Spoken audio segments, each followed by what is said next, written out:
Ah, so, man, I was just like leaving my customer's house and thinking about how, like, you are looking at $1 million man, right?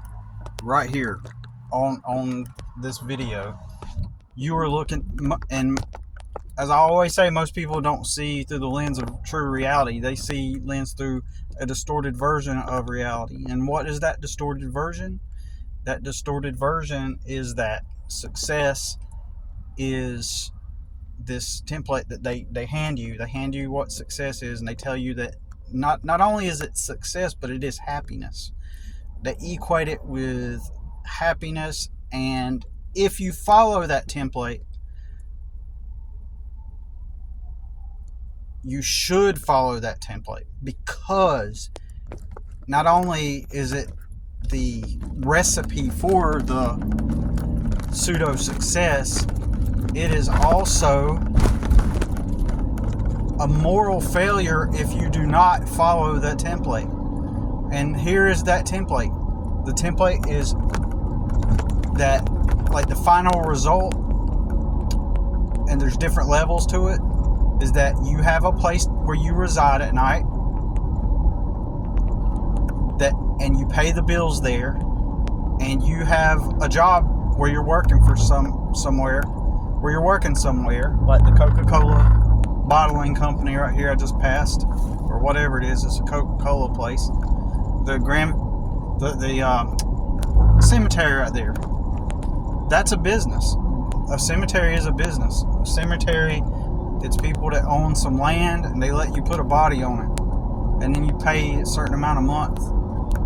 And then so they have to have employees. So if I had a job at that cemetery, then I would be of moral standing character, if I also was able to go have a place at night where I go reside and bathe and watch TV and eat. If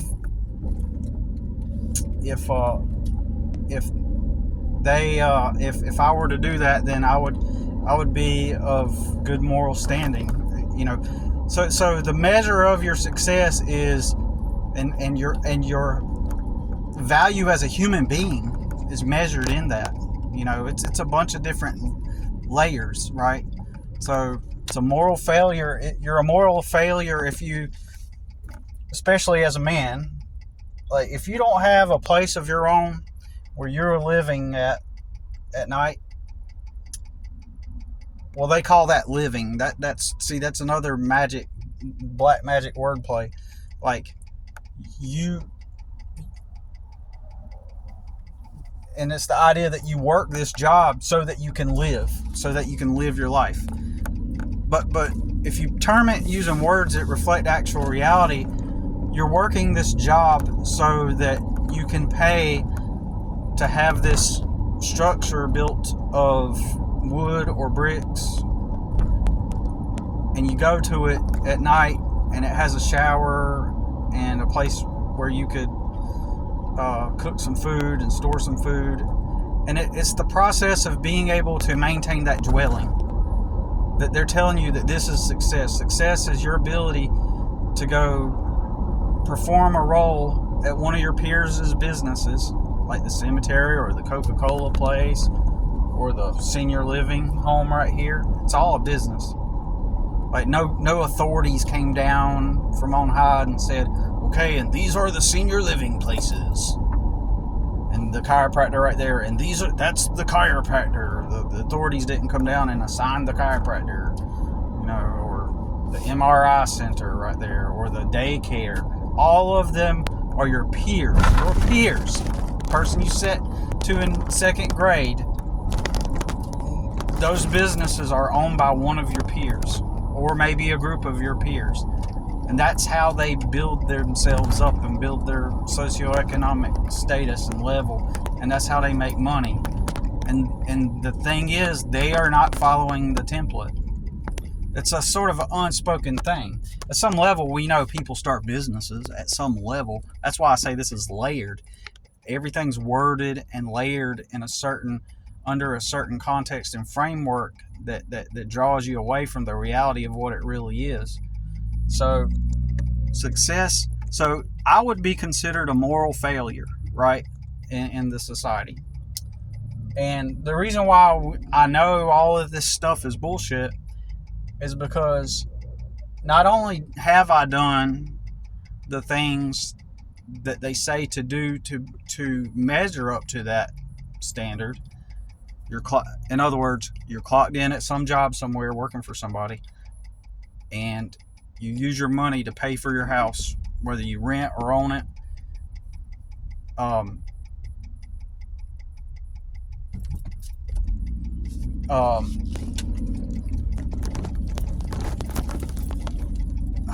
of lost my train of thought, but basically, I've done those things, and that's why I know it's bullshit, because I've done those things and beyond. I've out of necessity, I've been forced to work the second job, and then the part-time job on top of that. The side gigs on top of the second jobs, right? I've been forced to have to do those things out of because I had to, not because I was just skippity-doo frolicking along and decided, hey, I just want to make some extra money. And so it never worked. It never worked, even though I did everything right plus some, in contrast to the majority of the people I know who did not do what I did, who did not work more than one job, who have lives way better than me, and they never had to get out there and work second jobs just to save money and get ahead. And in fact, as I've always talked about, I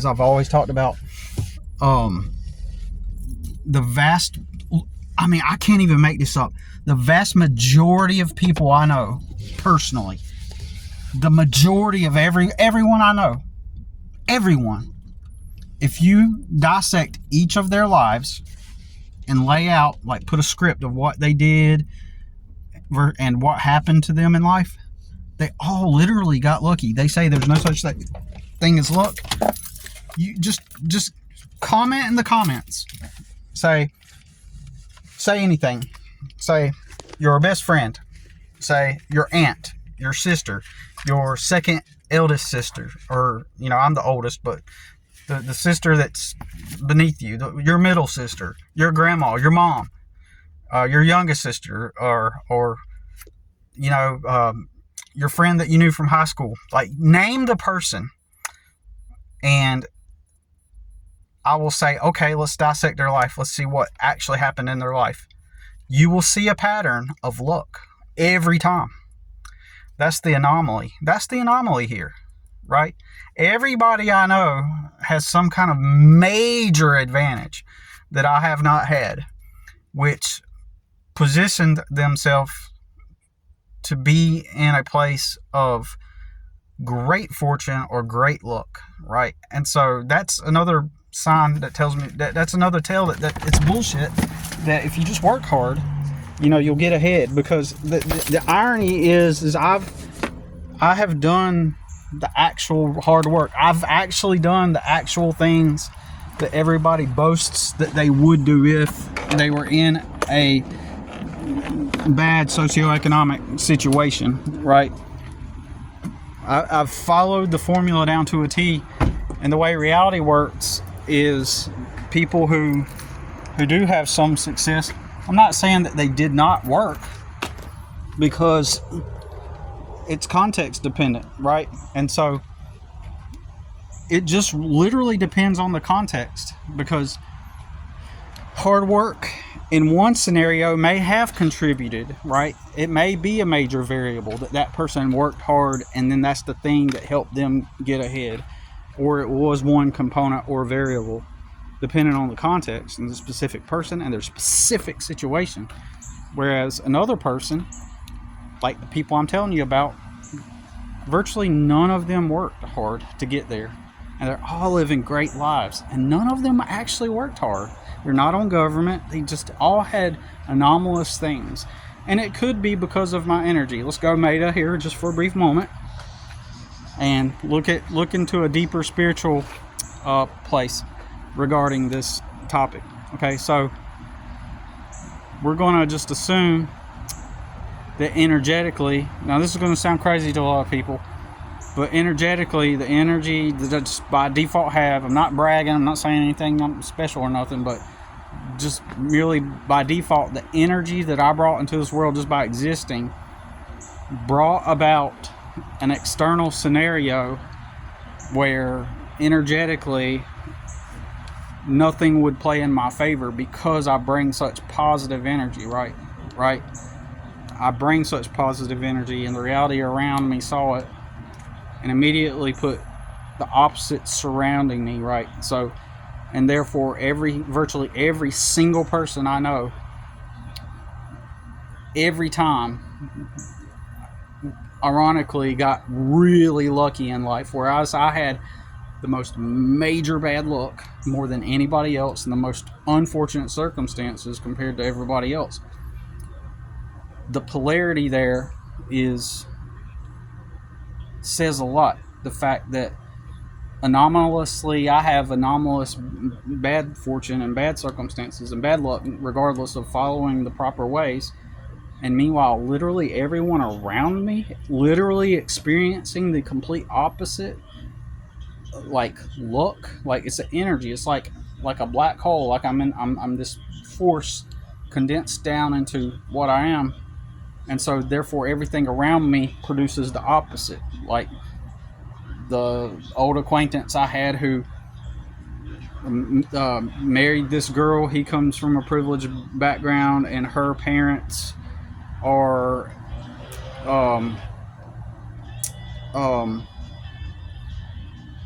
or her grandma had a house that they can go live in, just live in her grandma's house. They just lived there. They've lived there for years, just for free. Perhaps they help pay with pay the taxes and the maintenance on the house, but they get to live for free. I mean, you just name the person, and I will tell you how they're in a good position in life, and it's not because they followed the script. That's the irony. Here's what I'm saying. But I meant to get into the topic of getting back off of the metaphysical or spiritual aspect of it. I meant to say like I'm literally a millionaire. Like I'm super creative. I got the work ethic, and I've got the actual drive and ambition, and literally everything that's not working is external, right? As a result of an external series of things that have happened. And literally you're looking at a millionaire, and nobody will invest in me though because of the mere optics of the fact that I've remained in poverty. That's it. Just the optics of being someone who is constantly in poverty or experiences bad luck gives the impression that I'm not worth anything. And the reality of it is, if someone were to invest in me true money, right, to operate a business, I mean, look what I've accomplished. Like, see, there's the proof right here. I've got 2 trucks now. I bought the first truck off of doing landscaping jobs, the S10. Then I got this one also because I got a really good deal on it, but it's because I also networked and I also built myself up, and then I bought this truck, right? So, and that happened over the course of a couple of years. I mean, it was a long, drawn out process, but the point is look, I've got the actual ambition and drive. And if people would have invested, if my peers, if my friends would have went into business with me years ago, back in the year 2000, 2001, we would have been millionaires by now, because I seen that something was a lie. I didn't know what it was yet, and now I do. But anyways, so at some point when I do get a lucky streak, which they happen occasionally, right? There will come a moment where I'll be able to grasp that wave of luck and surf that wave of luck, and in that moment my life will drastically change, right? And I will hit a high point, and it will be very productive, and then I'll be able to put myself into the action, since I don't have any connections, resources, tools, money, nothing to work with right now. And there's no way to just go out there and work and get it. Like, I truly don't believe that. I mean, the only thing I can do is just work hard like I do now. But even the working hard isn't going to work. The planning isn't going to work. It has to be some kind of lucky break that happens in the process while I do the hard work. The hard work in and of itself won't help.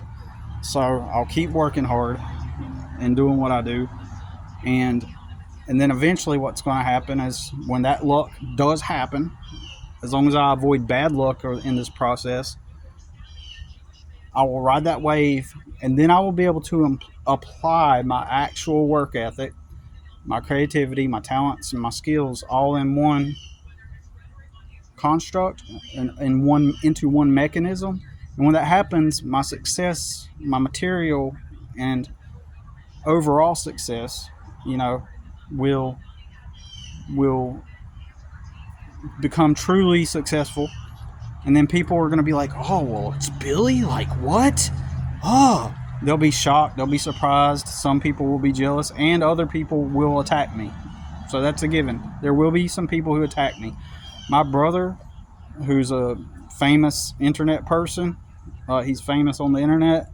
I just looked yesterday and I overheard a conversation with my mom and some girl that follows him, and she said his account's gone, and off of TikTok. So that made me think, well, if his account is going off of TikTok, then he probably got kicked off, right? So if he got kicked off of TikTok, then that means that